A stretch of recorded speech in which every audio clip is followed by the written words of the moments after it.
आज हम लोग पढ़ेंगे सेकंड अपील।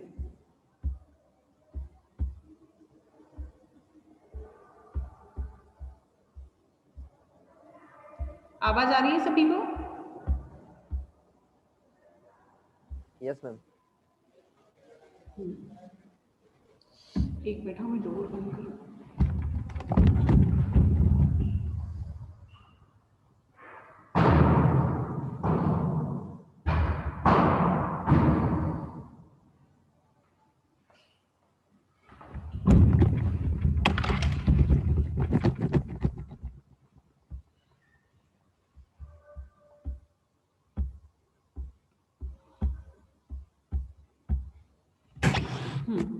फर्स्ट अपील में कुछ ऐसा है जो किसी को समझ नहीं आया है, कुछ समझना है और क्या रह गया है, कोई बता सकता है?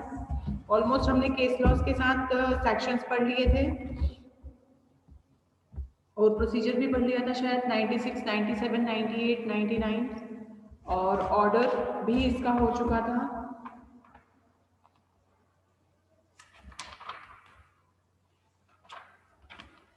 है ना, इसमें वो सारा हम इसके रूल्स भी पढ़ चुके थे। Form of appeal, content, memorandum,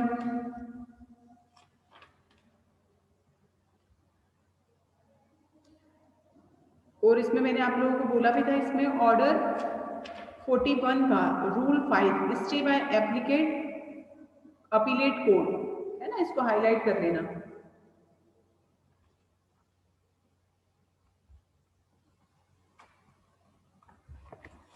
चलिए नेक्स्ट हम लोगों का टॉपिक है सेकंड अपील। देखिए, अगर अपील समझ में आ गया है तो सेकंड अपील समझने में कोई प्रॉब्लम नहीं है। इसमें आप नोट डाउन करेंगे सेक्शन 100 to 103, ऑर्डर 42।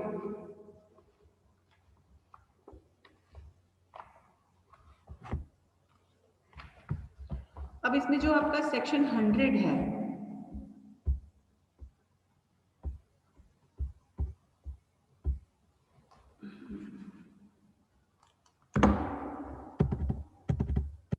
जो सेक्शन 100 है, ये इसमें सबसे इंपॉर्टेंट है क्योंकि ये हमें क्लियर करता है कि कौन से ऐसे ग्राउंड्स हो सकते हैं जिस पर हम अपील, सेकंड अपील पर जा सकते हैं। देखिए क्या होता है, जैसे कि हमने कोर्ट में कोई केस फाइल किया, हम उससे सेटिस्फाइड नहीं है, देन हमने अगर कंडीशन जो कि हमने 96 से 99 तक देखा, अगर हमारे पास कोई ऐसा ग्राउंड है जिसके लिए हमें ऐसा लगता है कि हमारे साथ जस्टिस नहीं हुआ है और कोई ऐसी चूक हो चुकी है जो कि क्वेश्चन ऑफ लॉ से रिलेटेड हो सकती है, फैक्ट से रिलेटेड हो सकती है, इश्यूज से रिलेटेड हो सकती है, तो हम वहां पर स्पेसिफिक किसी ग्राउंड पर अपील में जा सकते हैं।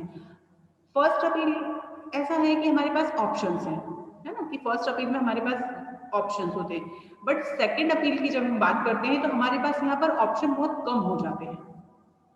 वो कैसे, मुझे कोई बता सकता है क्या? दीपक पटेल।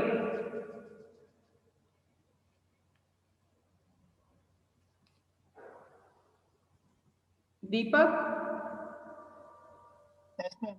हाँ, मुझे बता सकते हो, जैसे मैंने कहा कि फर्स्ट अपील के लिए हमारे पास कई सारे ऑप्शंस हैं, पर सेकंड अपील की जब हम बात करते हैं तो हमारे पास ऑप्शंस कम हो जाते हैं।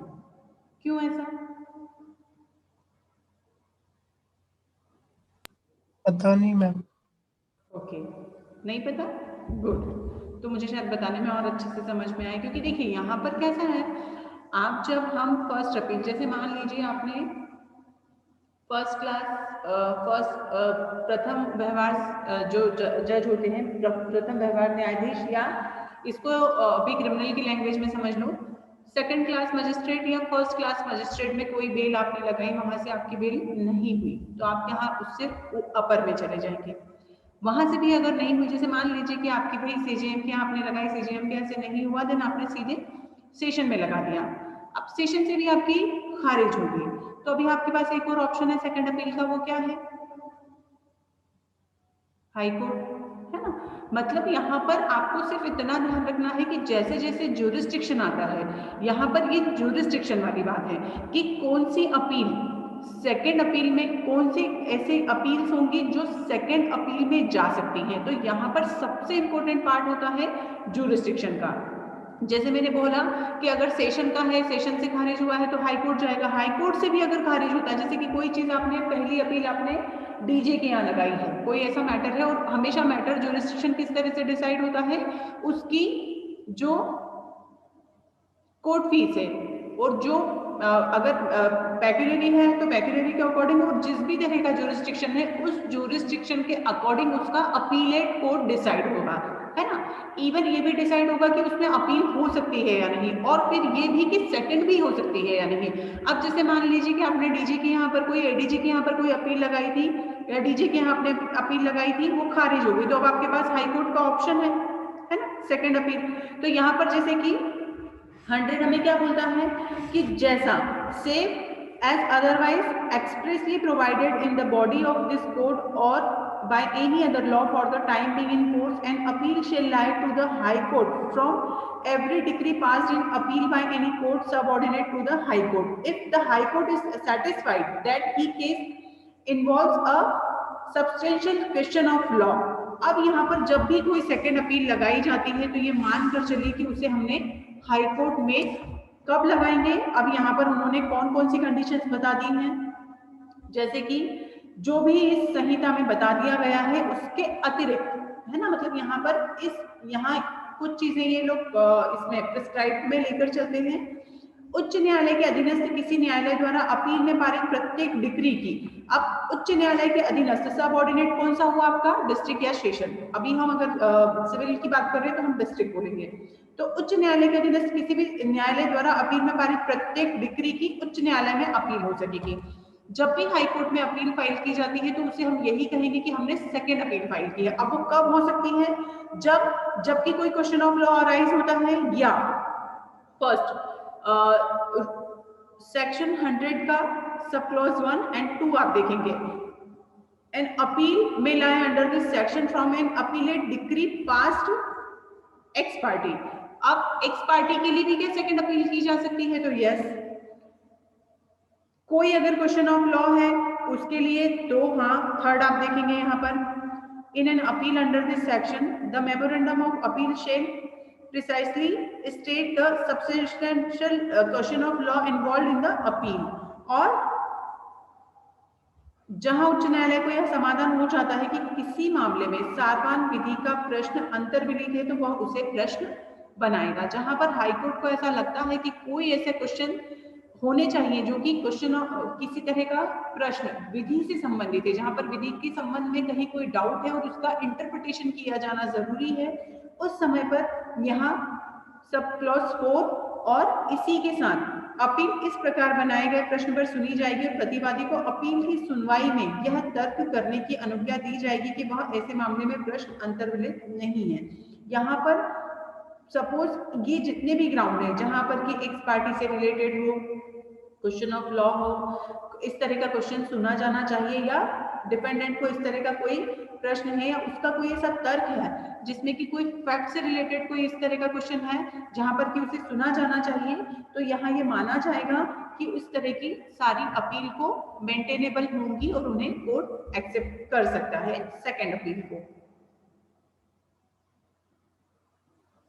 क्योंकि यहाँ पर कोर्ट के पास ये राइट भी है कि अगर उसे लगता है कि यहाँ पर किसी अपील को एक्सेप्ट नहीं किया जाना चाहिए तो वो इसे एक्सेप्ट नहीं करेगा। तो यहाँ इस तरह इसमें कुछ केस लॉज के नाम भी आप लोग लिख लीजिएगा। देखिए कहाँ कहाँ हम इसमें एक इसमें केस लिखिए, मोनिका पुलासी वर्सेस अंजलि अम्मा, 2005 का है ये। 100 के जो कंडीशंस हैं, सेक्शन 100 अपील के लिए पढ़ रहे हैं, फिर से सुन लीजिए। मोनिका पुलासी वर्सेस अंजलि अम्मा 2005। इसमें सुप्रीम कोर्ट ने ये डिसाइड किया था कि जब तक क्वेश्चन ऑफ लॉ अराइज नहीं होता है तब तक 100 में हम अपील फाइल नहीं कर सकते। Means this is mandatory for second appeal की यहाँ कोई इस तरह का प्रश्न अराइज हो, इस तरह का कोई क्वेश्चन अराइज हो जो विधि के संबंध में है। इसमें एक और आप केस लिखिए, गोविंद राजू वर्सेस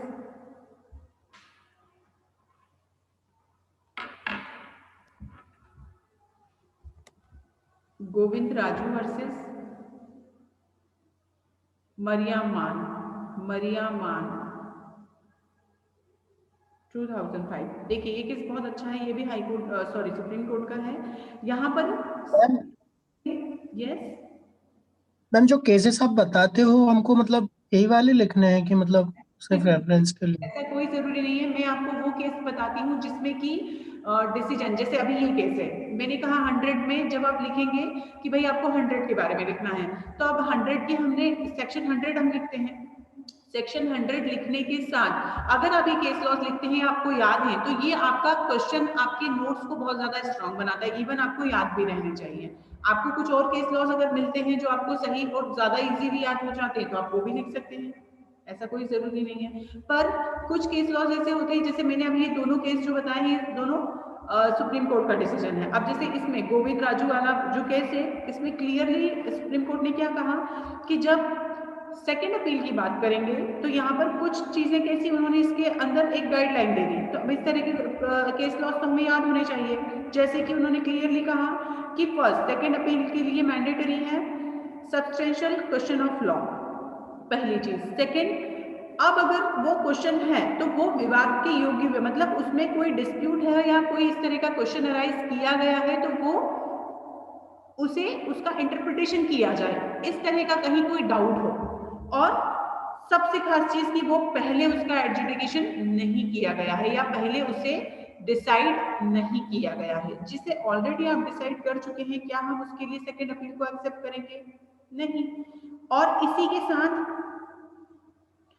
उसका जब डिसीजन दिया जाता है या उसके बारे में जजमेंट दिया जाता है, तो यहाँ पर जो पार्टीज हैं उनके राइट्स का कंसेप्शन होना आवश्यक है। मींस उनके जो राइट्स हैं उसको क्लियर किया जाना आवश्यक है।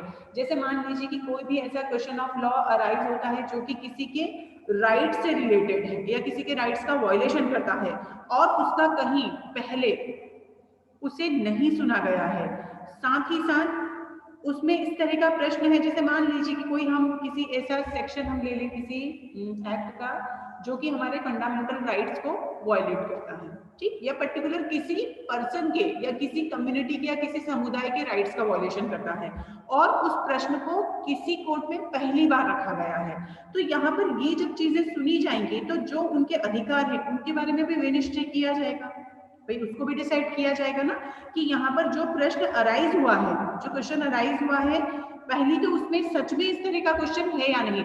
जैसे कि आप दीपक, अगर हम कोर्ट में आज के डेट में चले जाएं और हम ये बोल रहे हैं कि फंडामेंटल राइट्स आर्टिकल 14 जो है तो रिजर्वेशन आर्टिकल 14 को वायलेट करता है, कितनी ही पीआईए लगी होंगी इन चीजों के लिए, कितनी बार ये चीजें की गई है कि रिजर्वेशन वाला पार्ट डिफरेंट है, तो अब बार बार कोई उसी चीज के लिए अपील लगाता है क्या या रट लगाता है क्या? नहीं। क्यों? क्योंकि ऑलरेडी उन चीजों पर कई बार डिसीजन दिया जा चुका है। रिजर्वेशन के लिए हम ये नहीं बोल सकते कि वो हमारी इक्वालिटी मींस आर्टिकल 14 को वायलेट करता है। क्यों? क्योंकि उसी के साथ कई ऐसी चीजें स्पेशल प्रोविजन में डाल दी गई हैं कि यहाँ अगर स्पेशल प्रोविजन बनाए जाते हैं तो वो किसी के राइट्स को वायलेट नहीं करते हैं, तो यहाँ किसी के अधिकारों की अवधारणा होना ये कंपल्सरी है। उस प्रश्न को जो भी क्वेश्चन अराइज किया गया है वो पहले डिसाइड नहीं किया गया है और सच में उसमें ऐसा कोई विवाद हो या उसके इंटरप्रिटेशन की आवश्यकता हो, जरूरत हो, या सच में ऐसा कोई क्वेश्चन हो, तो ये जो पर्टिकुलर केस था ये इससे रिलेटेड था। क्लियर अभी? Yes ma'am. किसी को कुछ हेलो पूछना है यहाँ तक? मैम, मैं पूछ रहा था कि जैसे सेकेंड अपील अपन उसी कोर्ट में लगा सकते हैं वापस? नहीं, देखो नहीं लगा सेकेंड सकते। अपील के लिए सीपीसी में जो कंसेप्शन है, मैंने पहले भी आपको ये बोला है, अपील सेम कोर्ट में कभी भी नहीं लगता है। लास्ट लेक्चर में भी मैंने आपको बताया था ये चीज। रिव्यू हम लगाते हैं। रिव्यू क्या होता है अभी हम पढ़ेंगे, रिव्यू रिवीजन हमको पढ़ना है। रिव्यू रिवीजन और रेफरेंस, ये तीनों चीजें और अपील, ये चारों चीजें ऐसी हैं जो हमें एक तरह का राइट देती हैं कि जैसे मान लीजिए मैंने कोई एक एप्लीकेशन एक बार लगाई है ना, अब अगर उसे मुझे पूरा यकीन है कि मेरी एप्लीकेशन बिल्कुल सही है और मेरे फेवर में ऑर्डर होना चाहिए, नहीं हुआ, अब मान लीजिए कि मैं बिल्कुल सही हूं और मेरे साथ घोर अन्याय हो गया कि उसे डिसमिस कर दिया गया, अब मेरे पास कोई ऑप्शन होना चाहिए या नहीं होना चाहिए? तो ये जितनी भी चीजें हैं, अपील होना चाहिए ना। हुआ, रिव्यू हुआ या रेफरेंस हुआ, ये चीजें कैसी हैं जो हमें एक तरह का फेवर देती हैं कि आपके पास सेकंड ऑप्शन होना चाहिए कि अगर आपके साथ कोई जस्टिस नहीं हुआ है या आपके साथ फेयर ट्रायल नहीं हुआ है तो आपके पास ये डिफरेंट अलग अलग तरह के रेमेडीज हैं, है ना। रिलीफ आप यहाँ से ले सकते हैं, जरूरी नहीं है आपको रिलीफ मिलेगा ही, इसकी कोई गारंटी नहीं है कि आपने अपील लगा दी है तो अपील आपके फेवर में होगी, आपने रिव्यू लगा दिया है तो आपकी रिव्यू की एप्लीकेशन को एक्सेप्ट किया जाएगा और आपके अकॉर्डिंग डिसीजन दिया जाएगा। ये कुछ भी डिसाइडेड नहीं है। हाँ, पर आपके पास ये अधिकार है कि सीपीसी हमें ये व्यवस्थाएं देता है कि हम ये सारी चीजें कर सकते हैं। अपील हमेशा हायर कोर्ट में लगता है। पहले फिर से अगर किसी को कंफ्यूजन है तो जिस कोर्ट ने जहां डिसीजन या डिग्री दे दी गई है उसी कोर्ट में कभी भी अपील नहीं लगाई जाती है। सेकंड, उससे हायर वाले में लगती है ना मैम? हाँ बेटा, मतलब उससे हाई वाले में लगती है, जैसे डिस्ट्रिक्ट में हमेशा लगी है तो हायर फिर में ही हाई कोर्ट में लगेगा, लगी। लोअर कोर्ट में कभी नहीं जाएगा। रिव्यू हमेशा Yes. सेम कोर्ट में लगता है। जैसे मान लीजिए कि मैंने आपने कोई आंसर लिखकर मुझे दिया, मैंने उसमें से 0/0 दे दिया आपको क्वेश्चन, तो आप Yes, मुझे ma'am. कहेंगे कि अरे मैडम एक बार देखिए तो प्लीज, आपने देखा ही नहीं, मैंने तो सारा लिखा है। फिर मैंने उसे देखा तो मुझे लगा अरे हाँ आपने तो ये लिखा था, मैंने तो देखा नहीं, और रिव्यू करने के बाद मुझे क्या लगा कि नहीं 2 मार्क्स दे दिए जाने चाहिए थे।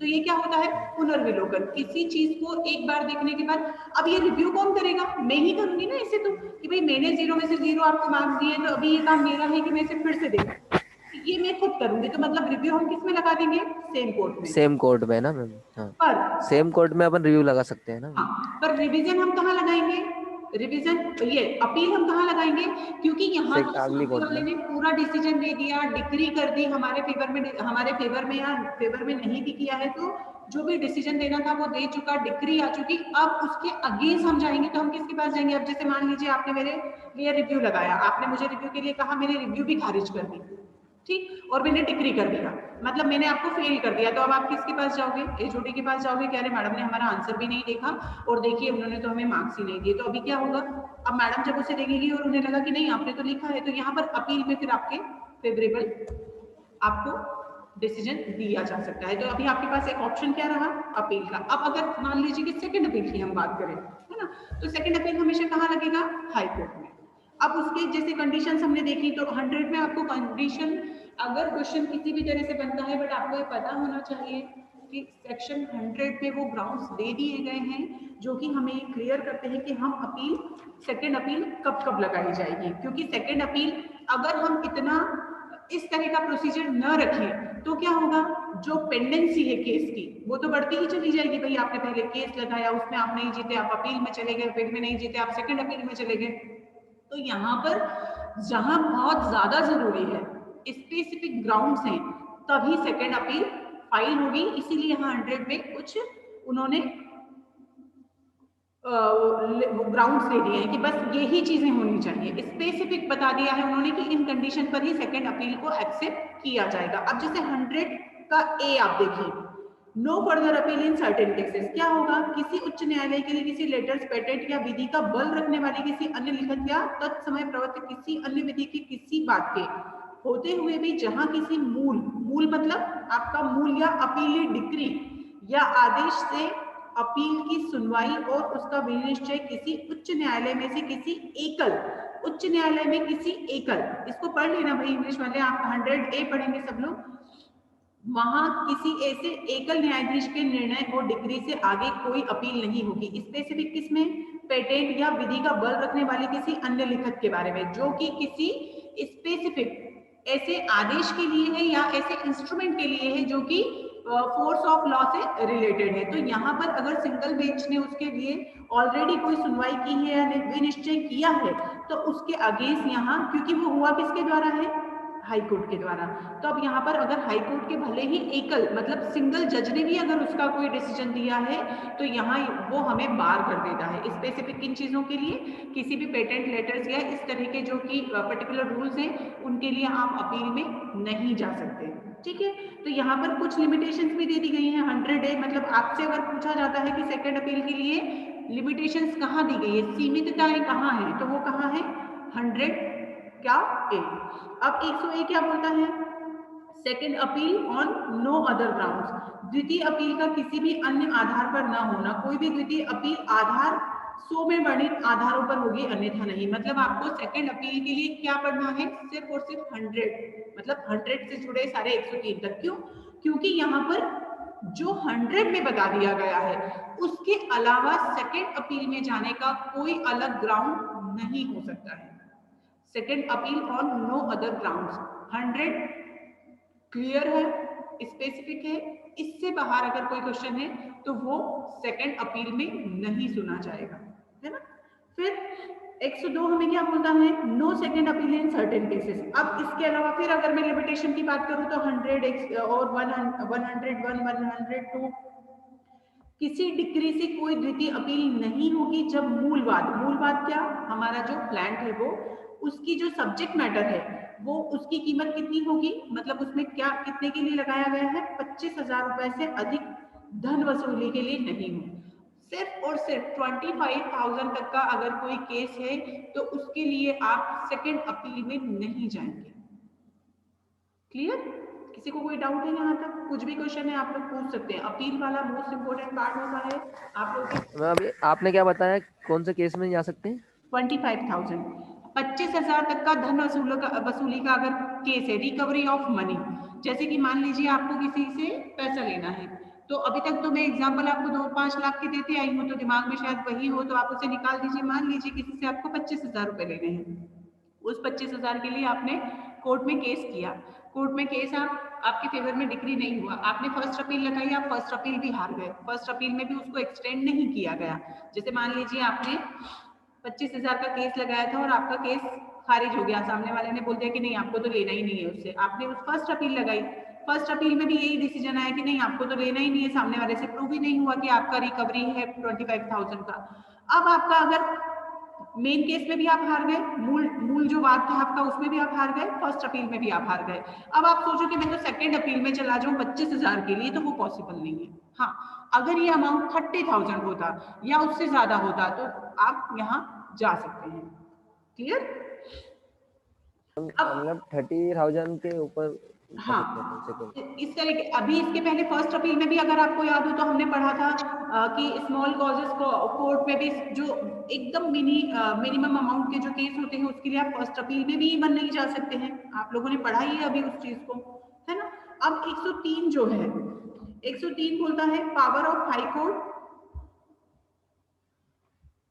High court to determine issues of fact. ये सबसे देखिए, तथ्य विवादकों का अवधारण करने की उच्च न्यायालय की शक्ति। तथ्य और विवादक, इशू ऑफ फैक्ट्स किसमें है, किस ऑर्डर में पढ़ते हैं हम इश्यूज के बारे में?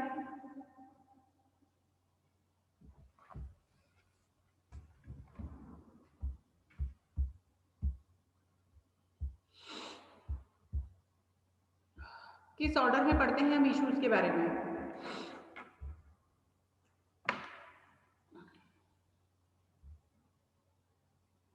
अरे बताएगा कोई मुझे?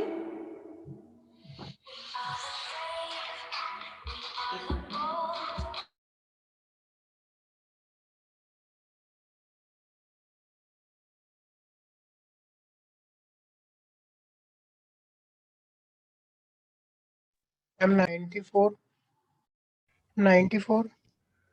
Very bad. Ma'am settlement of issue का पूछ रहे हैं क्या? हाँ, ma'am order 14। Very good Praveen. Issues जब बात आती है इश्यूज की तो आप लोगों को सडन क्लिक होना चाहिए, इश्यूज हमेशा 14 में ही बनते हैं, है ना दीपक? याद रख लो। और मैंने कई बार बोला है, प्लीज सभी लोग एक सीक्वेंस में बना लो ना ऑर्डर्स। दिक्कत क्या है, बहुत ज्यादा तो है नहीं, अब तक तो मतलब रट जाने चाहिए थे। मुझे तो यही था कि शायद आप लोगों को याद हो चुके होंगे, ऑर्डर 2 से लेकर सीक्वेंस में कई बार मैंने रिपीट किया है, कई बार।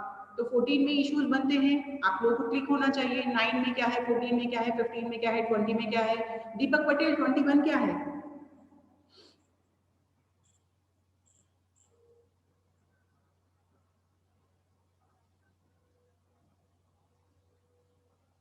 किरण, what is order 21? Ma'am execution of decree. Okay, order 20 क्या है अनुष्का?